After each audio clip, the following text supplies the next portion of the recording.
Alright, y'all see what we got going on here today. So check this out, man. I just heard some info that's gonna turn this whole Young Dolph case around. Now, for those of you that don't know or just forgot, y'all do know the trial for the guys who sent up Young Dolph begins next month. Yep, I want to say around March 11th. So y'all tune into that. And we know that Young Dolph family and fans been waiting 2 years for this time to come around. And that's why the feds been all through Memphis, based on what happened to Young Dolph and Yo Gotti brother Big Jook. Cause everybody wanna know if Straight Drop, Cornelius Smith, and Govin gonna be charged to the fullest extent of the law for taking out Young Dolph.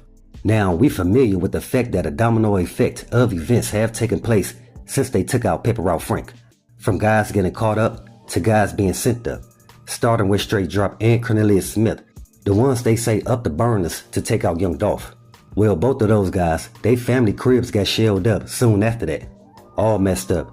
Then you have folks like Jeremiah Taylor, the one who kept Young Dolph Memorial area clean next to Makita's, he got sent up. Cause some folks believe he witnessed the whole play to take out Pepper Out Frank. He seen the Scorpion unit camped out in the gas station parking lot while Maurice walked around to the back of Makita's to let in Govin so he could have a clear shot on Young Dolph.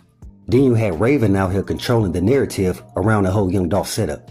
Now y'all gotta remember, Raven, she wasn't even there. But for some reason, she was the one explaining how the whole situation went down. See, y'all gotta understand, this plan to delete Man, it messed up a lot of people's lives. Not just the guys who sent up Young Dolph, but also a lot of people from Memphis who Young Dolph aided and assisted on a day-by-day basis. And we could only imagine the toll it took on Young Dolph family. That's why getting justice for Young Dolph is a necessity in Memphis.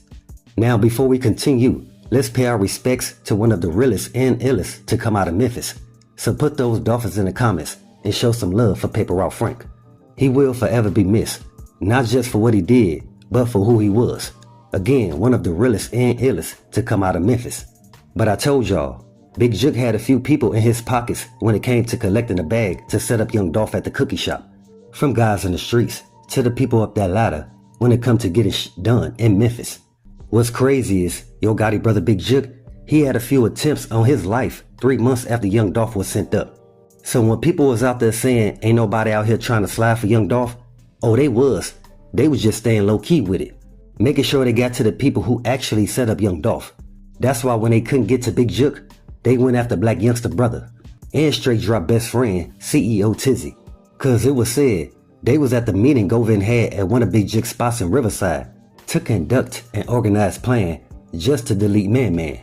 That's why the feds informed Yo Gotti and his moms to release Big Jook's cell phone so they could investigate everybody Big Jook was in contact with to find out what XCMG affiliate had the motive to take out Big Jook, and also to see if any information provided could lead them in a direction to getting justice for Young Dolph.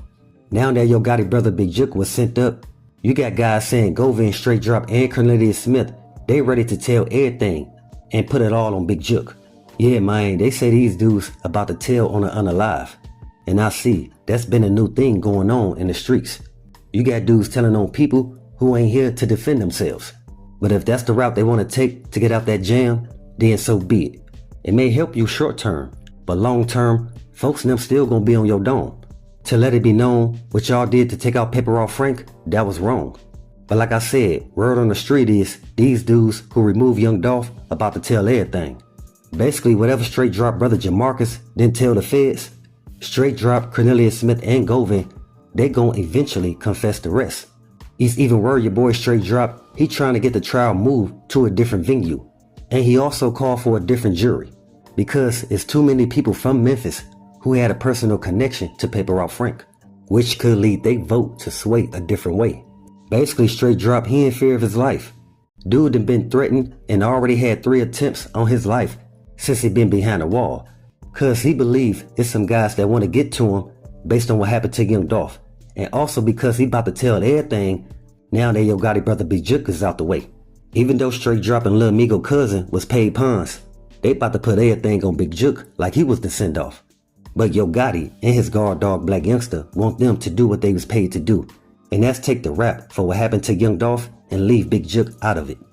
Even speaking on Lil Migo, we ain't seen folks since Big Jook got sent up. Now remember, after Young Dolph got deleted and the feds picked up Cornelius Smith, Most folks had no clue that Cornelius Smith was Lil Miko's cousin, until Lil Miko made a post saying that he had lawyer fees and bond money for Cornelius Smith. And I mean, this was at the height of people feeling some type of way based on what just happened to Paper Route Frank. And here come Lil Miko talking about supporting the person who assisted in removing Young Dolph. And that's why Lil Miko got smacked and his chain snatched for saying he gonna aid and assist the cat who took out Young Dolph. And I know a lot of people question, how is Lil Miko an artist on CMG when he's not even that talented? Well, for those of you that don't know, Lil Miko uncle, he go way back with Yo Gotti brother Big Jook. They was running the streets together years before CMG was formulated. And Lil Miko uncle, he was the one who informed Big Jook to sign Lil Miko to the CMG label. Now we all see everybody affiliated with CMG, they trying to stay low key. But they believe this is all Big Jook's fault. Cause it was Big Jook and Black Youngster, they was the ones perpetuating the beef between PRE and CMG. Again, a lot of the beef between PRE and CMG could have been avoided. But the overall jealousy that they had for Young Dolph made them feel like the only way they could continue to succeed is by removing the competition, who was Young Dolph. What I'm saying is Dolph wasn't a threat to their existence, cause he never tried to do anything to them like what they was doing to him. And I ain't just talking about the whole 100 Shell situation or going at other CMG artists, but also a list of other events that led to Young Dolph's untimely demise. That's why before Young Dolph got sent up, he would warn the PRE artists to stay out the beef that he had with Yo Gotti. He didn't want none of them to have anything to say about Yo Gotti, Big Jook, or Black Youngster. And that's why none of them didn't until they heard the news that Young Dolph got sent up. Again, that's when they went all in. Because when these dudes took out Young Dolph, they took a piece of Memphis with them. Again, y'all know how much Cat Stay meant to Paper Route Frank. That's why it's messed up they did him that way. Dolph just thought a little friendly competition between two of the top artists / CEOs to come out of Memphis and go hurt nobody. Just like when Yo Gotti went at 3-6, everybody made it out that situation, but not understanding some cats took that rap beef between CMG and PRE a little too personally. Because when they took away Young Dolph, they also removed a son, a brother, father, uncle, a mentor, a blessing to many people who would say Young Dolph, he had an overall endearing soul. That's why I'm with Mia J when she say Dolph, he deserved to grow old. I just want to say, black men, we gotta be aware of what we do. Because the youth, they is looking up to you. So it don't matter the weather, we gotta come together if we want things to change for the better. So we gotta put the burners down and show them we not just creative, but we also clever. Basically, if we put our mind to it, we can do whatever. So with that, always be aware and always stay prepared. But hey, we got more in store. As always, y'all know what it is. Y'all know what it's worth. Let's get this merch. Subscribe to the PDH Network.